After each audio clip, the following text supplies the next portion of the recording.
Welcome to Universal Man. My name is Mark Weppett, and I'm here to help you stop screwing around with low-value escapism and instead play a bigger game with your life so that you can win where it matters and become a man that you admire. And today, we are back with another episode of the Man of Action series, where I teach you guys how to go from being a man of just purely intention to a man who actually acts. Okay? And in particular, today, what we're going to be looking at is how to set up your day for maximum success.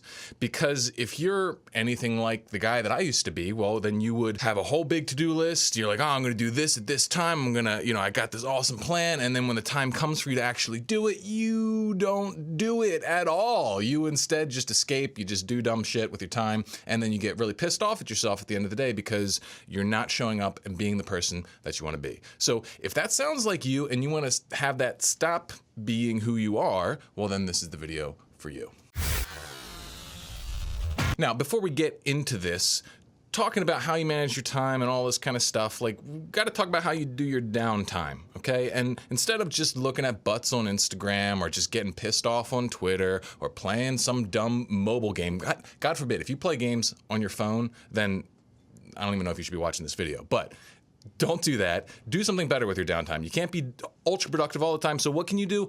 Join the Vanguard. Vanguard is the community that I have built for Universal Man. So you can go in there, check the forum, check the Discord, watch some of the exclusive content that I do, whatever. It's a great way to connect with other guys who are interested in living on the front lines of their life while also getting extra support from me and helping you do that very thing. So check the link in the description now. Okay, guys. It is story time. I'm going to tell you a little bit about my journey in this process to kind of set the stage for what I want to be teaching you, okay? Back in the day when I was in school, I would always wait till the last minute to do everything. I couldn't get myself to study ahead or do much of anything outside of when I was afraid of something bad happening to me. So it's like I needed to have the fear of failing a test to get me to do something, okay? And obviously this is a shitty way to manage your time and your productivity, but that's what I did because I didn't know a better way to do it. This followed me through college, and eventually I got a job doing software engineering, and I hated it, and I wanted to quit and become a life coach because self-development was my real passion. I was trying to build that up on the side at first before I quit. I was like, I'll build this thing on the side while I keep my main job and blah, blah, blah. Long story short, I couldn't do it. After my super long commute, sometimes up to like 3 or 4 hours a day, I just would plan on coming home and doing all this work, but I just never did it. I would just play video games, I'd eat, I'd jerk off. This is before I quit porn.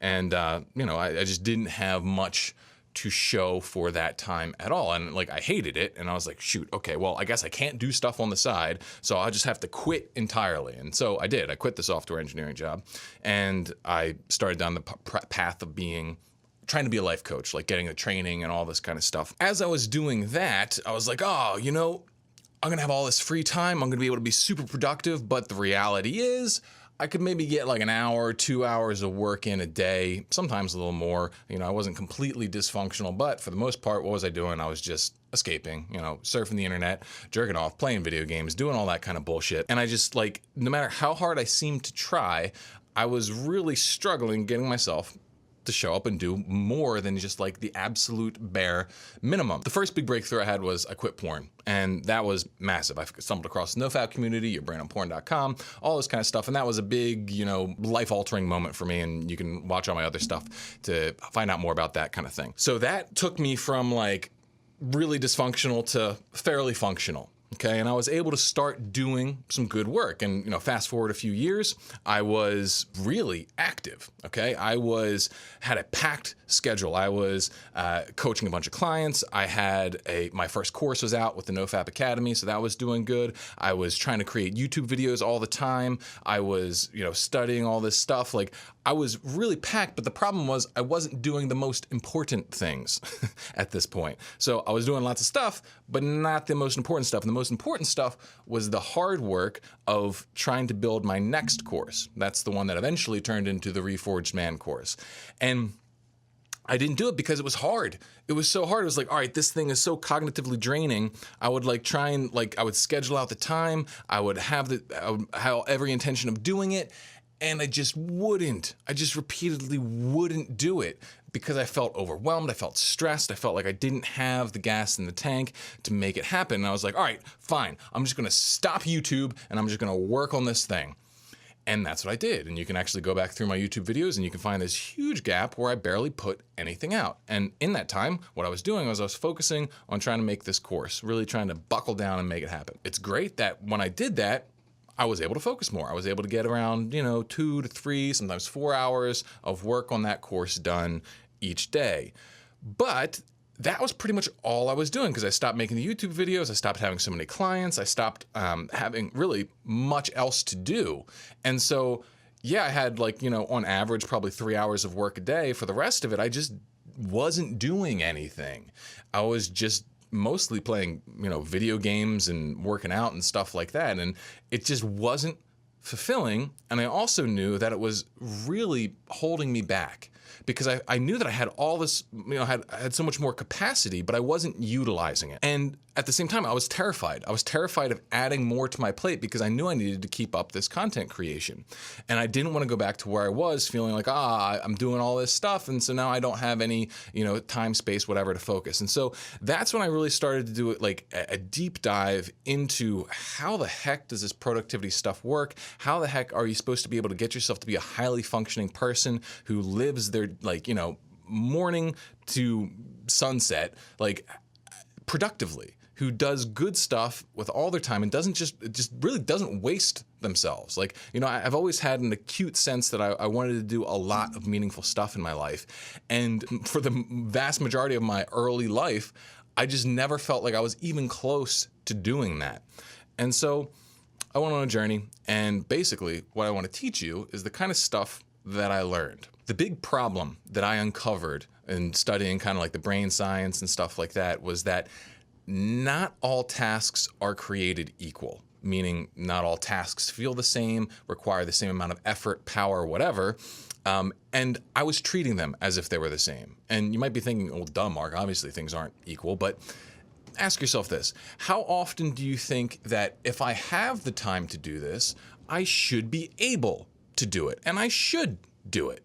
You basically treat you have a bunch of different tasks. They're all, I just have to do them. I just got to put them on my calendar and voila, it gets done. And if I don't do it, well, then that means I'm fucking lazy or something like that, right?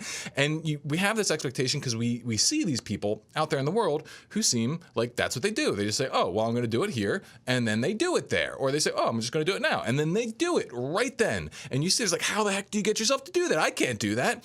And you get really confused and you think, well, clearly something's wrong with me. There are certainly outliers in the realm of performance who can just do anything, anytime. They're massively motivated, extremely industrious, what have you, okay?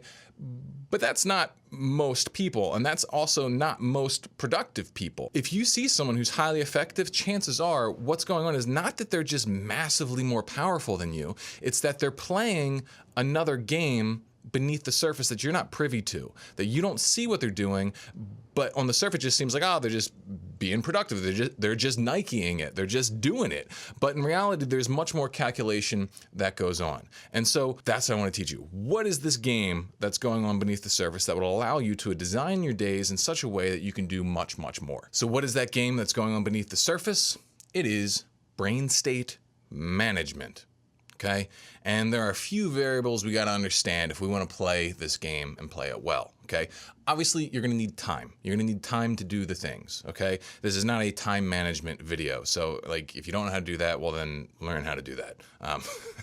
I talk about that in some of my other stuff. So put that aside. Really, what we're talking about is energy management. And there's a few different kinds of energy that we have to be concerned with. One, kind of the overarching one, is willpower. And the way that I would define willpower is the capacity to do something that you would rather not do. Basically, it's the ability to override your homeostasis, the ability to override your emotional preference and do the thing that you define as good that maybe doesn't necessarily feel good. It's the thing that gives you the capacity to engage in discipline. We all have this ability. Otherwise, we'd walk around like crazy people, just hitting every person who makes you mad and, all this kind of stuff. So it's like we all have willpower. And chances are you probably have almost enough willpower that you need. And you can increase it, okay? It's like a muscle a little bit. You train it and whatever, it becomes stronger, but it's not pure willpower. And so we got to step into some of these other energy kinds of things, all right? So we've got willpower, but then we've got mental energy, emotional energy, and physical energy. And we need to account for all of these as well. So mental energy is your ability to focus and engage in computational tasks. So like at the end of doing like one of those standardized tests in school, you're feeling mentally drained. Your mental energy has been sapped, okay? And it's just like if you have to do another math problem, you'll like throw up, okay? That's mental energy. Then we've got emotional energy. Emotional energy is your capacity to care about something and feel things, okay? And you're gonna drain this by doing something that's emotionally draining. So it's like, if you're really stressed constantly or really worried, or it can even be with good things. Like you can drain your emotional energy from having like, big celebration and you're just kind of wiped at the end of it, not able to feel much, not able to care about much. And then we've got physical energy, and physical energy is pretty straightforward. It's like the muscles, it's like your muscular energy, your ability to kind of go, your general alertness, that kind of stuff. And you can wear that out by not getting enough sleep, and then also by doing physical activity. So now that we've introduced the energy systems, now let's talk about how to play the game of brain state management. Okay, I'm going to share 3 principles with you that will teach you how to do this. Okay, principle number 1, pretty straightforward, is don't overtax one system.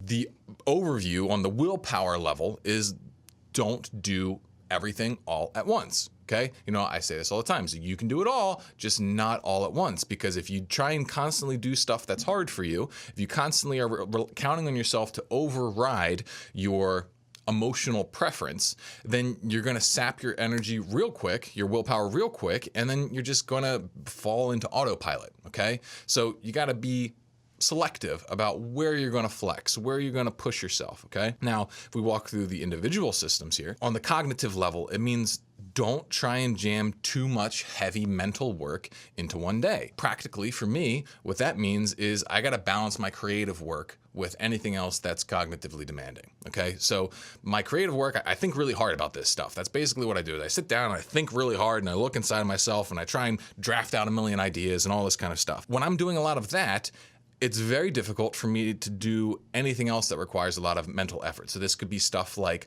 high-level planning for my business. It could be even fun stuff like creating music or something like that. It's just not going to happen. So if I have 3 or 4 hours of content creation in the morning, I know not to slide something cognitively demanding into my day. You shouldn't do that either, probably. On the emotional side, you got to look at the context of like, how are things feeling right now? Okay, so if you say you got a loved one who's sick and you're super emotionally stressed, well, maybe now's not the time for you to take on that new project that really scares you. Okay, like that's going to be your instinct anyway. You're not going to do that because, chances are you're like, oh man, I just don't have the bandwidth for that. And it probably wouldn't be a conscious decision. But I'm asking you to make this decision consciously because so often that's when we end up beating ourselves up. We're beating ourselves up because we're thinking we should be able to take that on, but maybe you can't. Okay, it's like, say you're going to be with a relative all day and this relative really tries your nerves and it really gets you upset and frustrated and all this kind of stuff.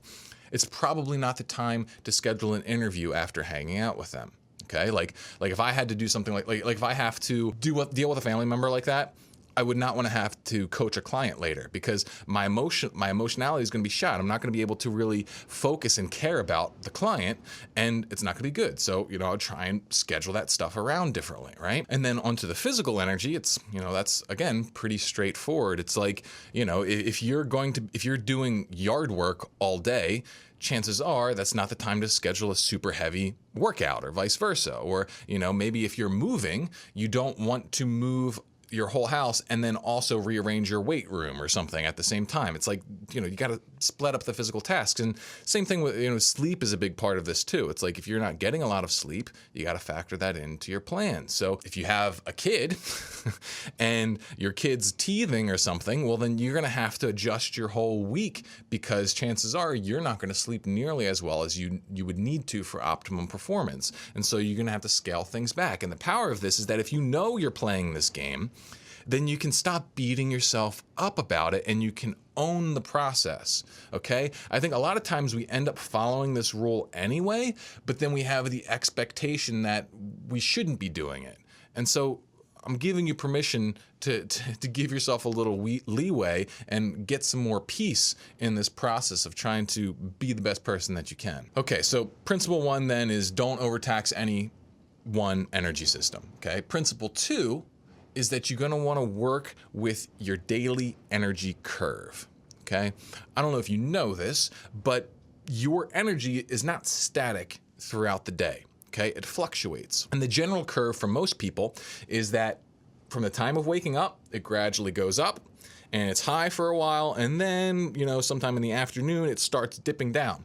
It starts, you start becoming far less energized and focused and that sort of thing. And it goes down and down and down until usually then sometime in the evening, it spikes up again. And you have kind of like that second wind. Some people get this later than others, and you just that's the night owl person. Like they're like, if you're a night owl, and that means that your energy spikes at night again pretty high. I think most people have that to some degree, and then it falls back down until eventually you go to sleep. Okay, and if you're just aware of this, well then you can work with it. And it's pretty straightforward. Pretty much what you're going to want to do is you're going to put your high effort tasks in the high energy time. Pretty straightforward, right? And this is where the wisdom of eat the frog first or whatever comes into it. It's like if you do the hard things first in the day when your energy's high, well then you're going to, make it very likely that you're going to do that, which is kind of the opposite of what a lot of people try to do, especially when they're trying to get side stuff going, okay? So imagine you work a 9 to 5 and you're trying to get a side business going and you tell yourself, I'm going to, as soon as I get home, I'm going to spend an hour on my business, okay? My side business. Chances of that happening are very low. Why? Because that's usually one of the lowest points of energy in the entire day. You're going to be exhausted, you're going to be worn out, and you're going to come home and you're just not going to want to do it. What you'd probably be better off doing is waiting for a bit, having dinner, relaxing a little while, and then before bed at some point, you're going to maybe spend a little bit of time doing work then. Or better yet, you shift your sleeping schedule and you get up a few hours early and you do it first. That prime spot right in the morning is extremely important. I would say you put your most important stuff first thing in the day. I mean, it kind of seems simple. It's like, do the most important thing first. Well, do it, right? For me, that's what I do. I start every day now with working on some content, okay? Because that's the hardest thing for me, and it's also the most important thing for me. So what is your most important thing? Maybe you need to adjust your schedule so that you can always get that in before your 9 to 5. If you do, you're gonna see a lot of progress really quickly. So if you're gonna be matching the high effort stuff to the high energy times, well, what about all that other stuff you do? It's not super hard stuff. Well, the low effort stuff, you put in kind of the medium energy times. Okay? It's like when you've used that prime energy real estate for the most important stuff, well then you can kind of slide some of that extra stuff in, okay? If you even need to. It's kind of common sense, but like for example, for me, I will do my content in the morning, and then I'll, after I do that, I will usually tune in with my team, connect with them, do some email, do client journals, and I'll have maybe my clients throughout the day. That's not super hard for me. And then, I'll chill out, I'll have some dinner, spend time with the family, that sort of thing. And then in the evening, I'll maybe do a little bit more work after I have dinner and everything like that. The other thing impacting the energy curve throughout the day is food and diet, okay? If you fast, that changes your energy curve significantly. Same as if you eat a lot of carbs, okay? If you eat a lot of carbs, well, then you're gonna go into a coma in about 45 minutes. I think that's why in a lot of cultures you got things like siestas and whatnot.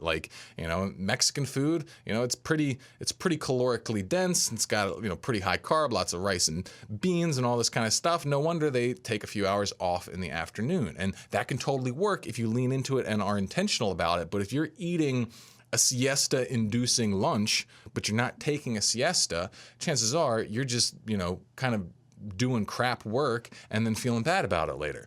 Don't do that. I'm not going to get all into the different ways in which you can influence your energy curve and whatnot here. You just got to be aware of it and work with it. And yes, there are ways in which you can modify it through exercise, through food, through, all other different kinds of things. But for now, just be aware of it and try and work with it rather than just treating every moment of your day as equally viable and productive. And I don't know if it goes without saying, but the low energy times in the day, just don't do anything. Just relax, eat, rest, engage in recreation, socialize, that kind of stuff.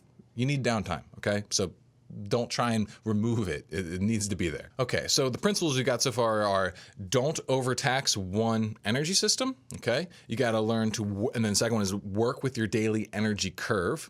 And now the third one is you want to batch synergistic tasks, okay? And this one, again, pretty simple, but major payoff. And the idea is that that task switching, context switching, it costs time and energy. So every single time that you start a new task, your brain has to kind of boot up. It's got to fill your consciousness with all the relevant information. Okay, and that takes a little bit of time. Like every time you sit down and pick up a project, you got to think of, all right, where am I at? Where am I trying to go? What do I got to do? And that takes time. It takes effort. It's kind of like a car burns much more gas when it's accelerating rather than when it's already cruising, and it takes much less gas to maintain the current speed. So if you keep switching tasks, you have to keep accelerating, keep bringing yourself from a dead stop. And then on top of this, there's a lot of practical sort of things that happen there. It's like, okay, so if you go from working on your computer to getting into the car to talking on the phone to doing doing chores down in your basement to whatever, there's movement that has to occur, right? There's things that you got to do, right? And that also costs time. It costs energy. And so really the idea is just try to put things together like a puzzle so that things can work together synergistically. Okay, so let's do some examples. All right, there's some really simple examples, and they're very common ones in the field of productivity. So it's like, all right, if you got a bunch of phone calls to make, do all of them at one time together. So you just, on your phone, bang them out, 1, 2, 3, blah, blah, blah, like that, okay? You can do the same thing with errands. You can do the same thing with meal prep, okay? Instead of having to make dinner every single night of the week and do dishes every single night of the week and get all the food stuff and the pots and pans, all this kind of stuff all together every single night, do one big meal prep day. Maybe make Sunday your meal prep day, and then you don't need to spend any time throughout the week. You can just kind of pop stuff in the microwave, and it's great, okay? That's a simple way of doing it. That's basic kind of task synergy sort of stuff. It can go deeper than this too, because sometimes you're going to save up a certain kind of task. So if you've got a lot of small little admin tasks, like I do a lot, I have a bunch of little things. I got this little email here, this little task here, this little decision here. Instead of trying to just continuously like shove them into my day and go through the cost of context switching and all that kind of stuff, what I'll do is a lot of times I'll just ignore it all. I'll just ignore that, let that list build up, and then I'll knock the whole thing out in one day. I'll devote an entire day to doing smaller stuff. And you can do this across all different kinds of things. Like I try to do this with content where I can. It's like I'll try and do all my van casts on one day or for the next few weeks. And when I can, I'll definitely try and do multiple man of action videos, at once or something like that, because the setup for getting the place ready, getting the camera all set up, getting the recording software going, all this kind of stuff is much easier if I can get a lot done all at once, right? So you got to start thinking in this way. How can I combine things so that I'm not constantly creating more unnecessary motion and effort? So the end result, if you follow these 3 principles of don't overtax one system, work with your energy curve, and then batch synergistic tasks, if you follow all these 3 rules, what you pretty much get is kind of like a layered productivity cake.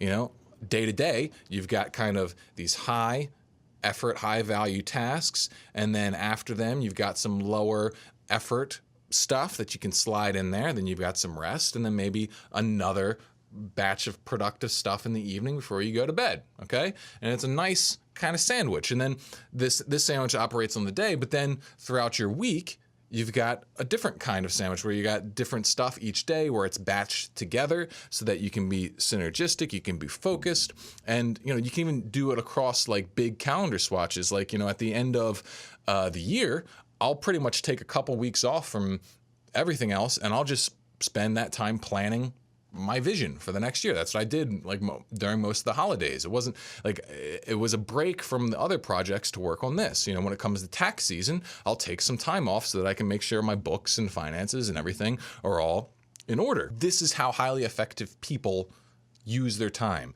A lot of times, though, that they've just they're not even conscious about it because they've failed so much that they know what works and what doesn't. And so what I'm trying to give you is the blueprints that you can play this game as well, and stop being frustrated with yourself that you're not able to do, you know, a million hours of super productive work nonstop. Now, before we close here today, I just kind of want to hit on one more big point here, all right? And this is something that I personally struggled with myself, and so I imagine there's some of you out there who struggle with the same thing. And this is the issue of chasing peaks, okay? Because there are going to be periods of time in your life where you're going to be on fire. You're going to be super productive. There was periods in my life where I was like launching a new product, or I was, making some new business change, where I was just so hyped, so focused. I would work all day, then I would sleep 4 hours, and I'd wake up with, insane energy, and I'd just do it all again. And I would just be able to just go, go, go, go, go. And on one hand, it's really awesome to be able to do that, but then it's really unhelpful to try and maintain that. Because usually when something like that happens, there's multiple things that are going on that are just, it's like the stars are all aligning, all right? It's like, first of all, the motivation has got to be there. And, maybe you're doing something new, so there's novelty there, or maybe there's something really intense happening. There's a lot of pressure, and that pressure can provide a lot of motivation. But you don't always want to be under massive pressure, and sometimes you're going to have to do some stuff that's not insanely exciting, okay? So because of that, the motivation will ebb and flow. And also, in order to be in those highly productive times, you have to be able to really do everything on your plate. You can't do insanely hard stuff all day long. It's got to be stuff that, you can kind of just do. It's hard enough to keep you interested, but not so hard that it knocks you out of your flow state, okay? So sometimes you're going to have stuff that's really easy and mind-numbingly boring. And then sometimes you're going to have stuff that's really hard, and you can only bring yourself to look at it for a limited period of time. And then obviously there's you got everything else going on in your life, right? Like, you have to not be sick, you have to not have some family stuff going on, you have to make your car is not breaking down, you're not moving, there's not some kind of fire, it's like those peak times, they're rare times, and you can't get caught chasing them. So instead of doing that, what I would recommend for any of you guys who are serious about becoming more active, more productive, whatever, is focus on bringing up your baseline. Don't chase a peak, bring up your baseline. Add one layer to your productivity cake and get really good at baking that layer of productivity into your life. Okay? And if you can do this step by step, you're going to have ultimately much more success. To paint this picture for you, I want you to imagine two different strength trainers, two different weightlifters, okay? The first lifter, he goes super hard. He maxes out every single time in the gym. He doesn't want anybody to see him not lifting the most weight that he can, because usually he's insecure.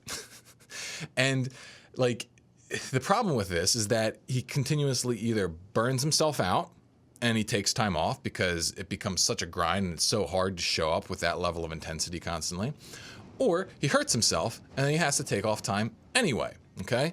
And even when he's in the gym, he's got to warm up for 45 minutes because of how intense he goes and then how many injuries he has before. So he's got to do foam rolling, he's got to do every little thing, do so much prep, everything's got to be perfect for him before he can even touch a barbell.